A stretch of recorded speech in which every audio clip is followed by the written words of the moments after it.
प्राप्त हो रहा है शंभु के चरित्र को सुन के। और आगे उनके लक्षण बताते हुए कहते हैं बहुलालसा कथा परवाड़ी नयनान नीर रोमावली वाणी।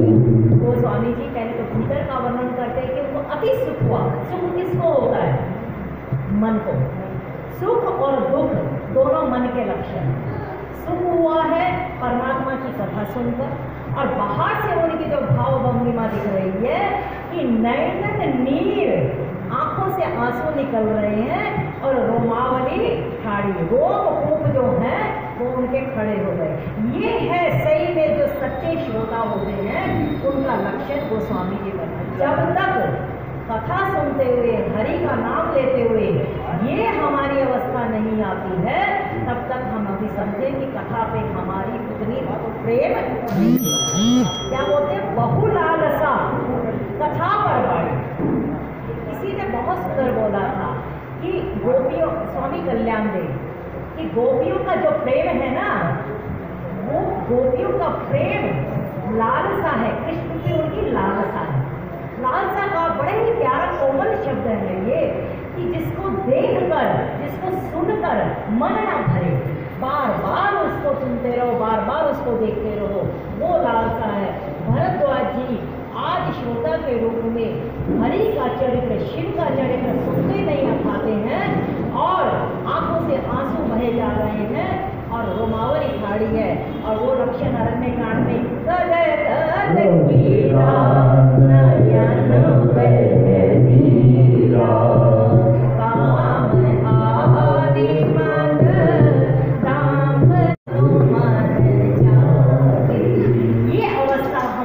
मांगे कि प्रभु जब तेरा दर्शन करें, जब तेरा नाम लें, जब तेरी कथा सुने, हमें संसार दिखे ही ना, बस हमें तू ही दिखे, और आंखों से हमारे अश्रु बहेंगे।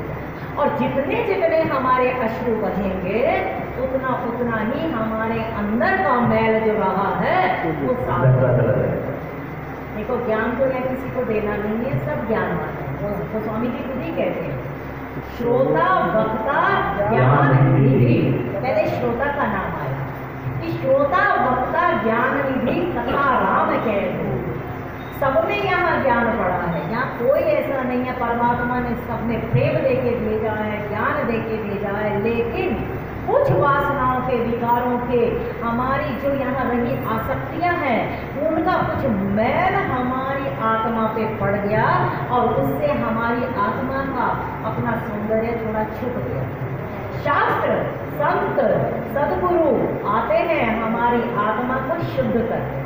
जब हमारी आत्मा शुद्ध हो जाती है, जैसे ये ट्यूबलाइट के ऊपर धूल पड़ जाए तो लाइट मंथन पड़ जाती है, लेकिन जैसे ही उसको साफ कर दो तो लाइट चमक जाती है। ऐसे ही आत्मा तो शाश्वत है, क्योंकि ईश्वर सजीवे अविनाशी। वो स्वामी जी कहते हैं ईश्वर अंश है किसका? उस जीव अंश है उस ईश्वर का। और कैसा? चेतन कमल सहज सुख राशि। जैसे ईश्वर चेतन है, ऐसे जीव भी चेतन है। जैसे परमात्मा बिल्कुल निर्मल है, ऐसे ही जीव का जो मुख्य स्वरूप है वो भी निर्मल है, वो भी सुख राशि है। लेकिन हम तब भी दुखी दुखी से क्यों फिरते हैं? दुखी दुखी से इसलिए फिरते हैं कि कुछ कुछ हमने मान लिया कि मैं करता हूँ।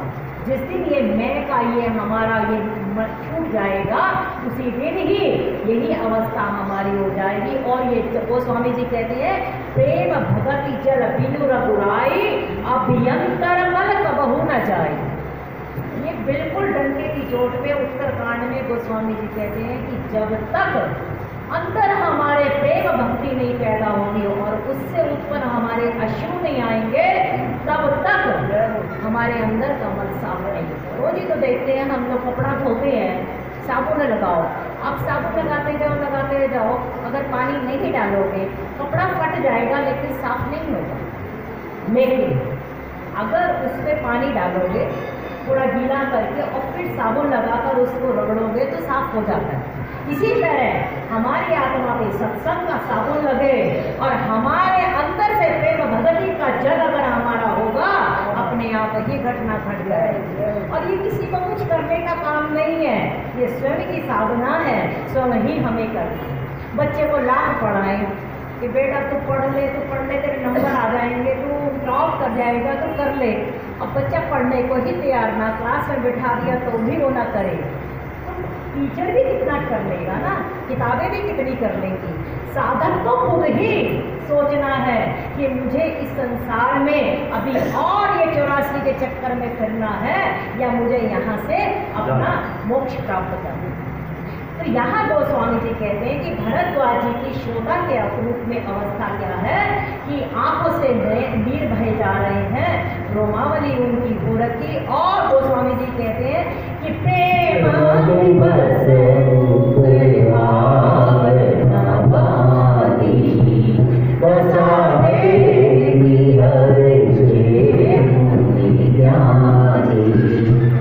याज्ञवल्क्य जी भरद्वाज जी की अवस्था तो भी कितनी बातें जो है ना, लेकिन मुस्कुराना भी तभी हो पाता है जब भीतर में प्रेम आ रखा हो।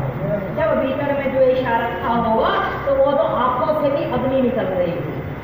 वो स्वामी जी कहते हैं भरद्वाज जी की इस समय कथा सुनकर, और ये सब घटना घटेगी तभी जब कथा मैया की कृपा हो। स्वामी जी ने कहा ना कि कथा सुन रहे हैं वो, और उससे करते करते धीरे धीरे क्या अवस्था बनी कि प्रेम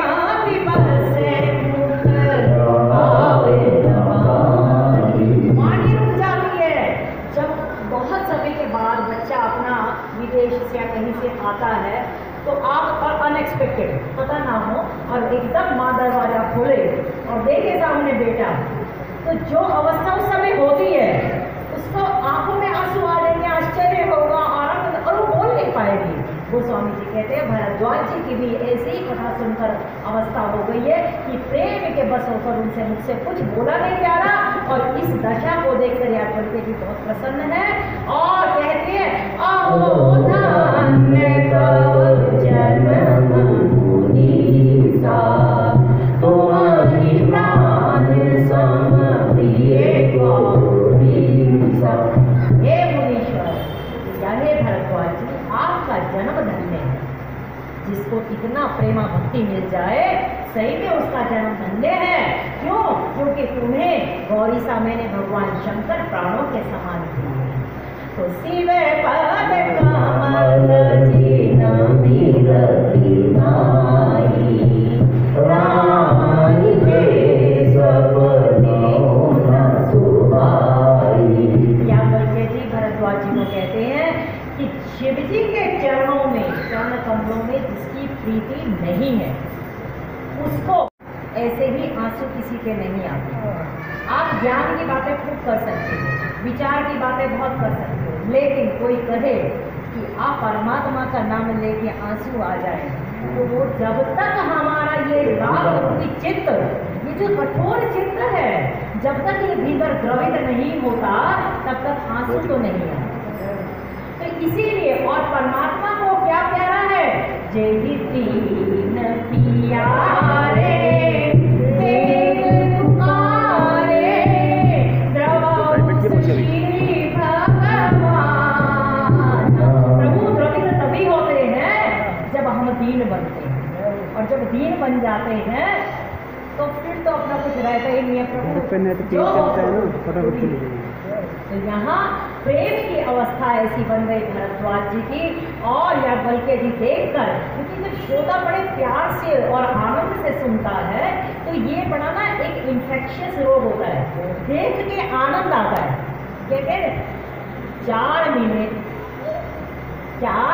मिले, 2 मेरे 2 दूसरे, 4 मिले 64 खिले, और 20 रहे कर जोड़, हरिजन से हरिजन मिले तो नाचे 7 करोड़। ये अवस्था होती है।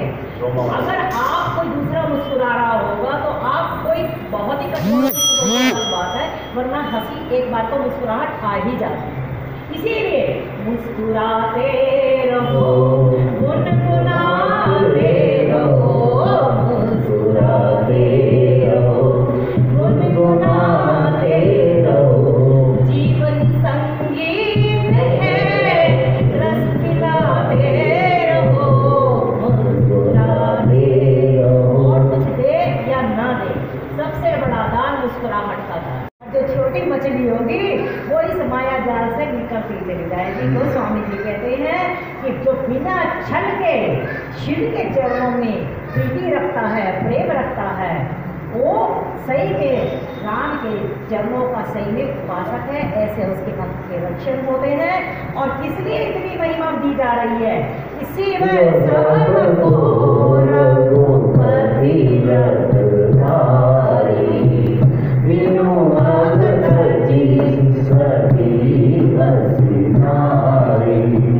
यहाँ पर महत्व दिया जा रहा है कि शिव के समान कौन रघुपति के लिए इतना व्रत धारण करेगा।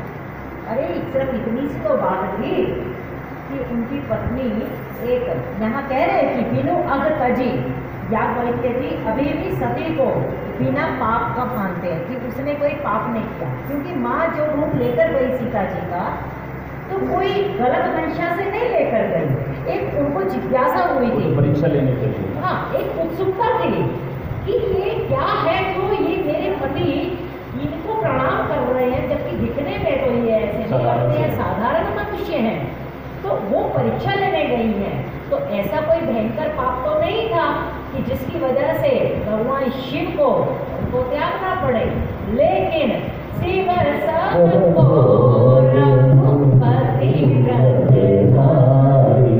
भगवान शिव ने जब ये देखा, क्योंकि सती ने तो बताया नहीं था कि मैंने कछु न परीक्षा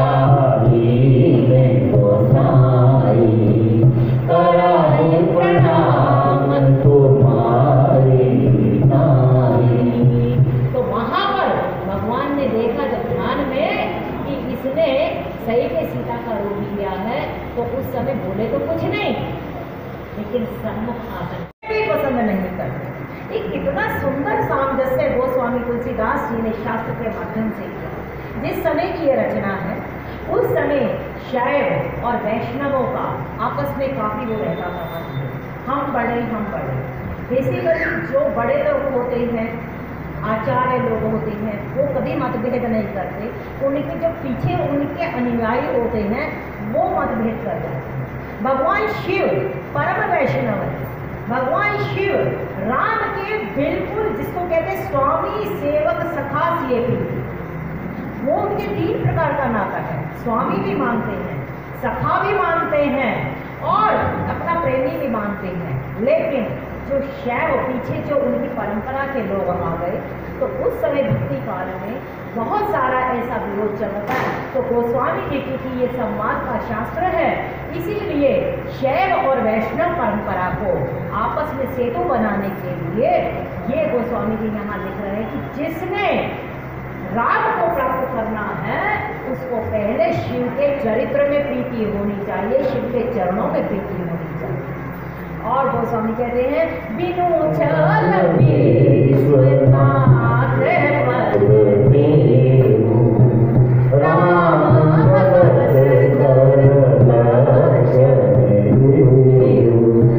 भगत के लक्षण बताते हुए कहते हैं कि बिनु छल विश्वनाथ। छल शब्द क्यों लगाए? कि छल का मतलब ये होता है कि हम हैं तो कुछ और, लेकिन दुनिया को दिखाने के लिए, रिझाने के लिए कुछ और, कि हाँ हम तो बहुत बड़े भक्त हैं शिव के। नहीं, भीतर से। और यहाँ किसको छल करना? पता लगा तुम जिसको छल कर रहे हो, माया तुम्हें छलती जा रही है, क्योंकि वही मोटी मछली यहाँ पर जाल डाल रखा है माया ने। जो मोटी बैठाते हैं वहाँ न बैठाकर सामने आसन किया। तो यहाँ पर और ये व्रत धारण किया कि इस तरह से मेरी भेंट नहीं हो पाई। और पने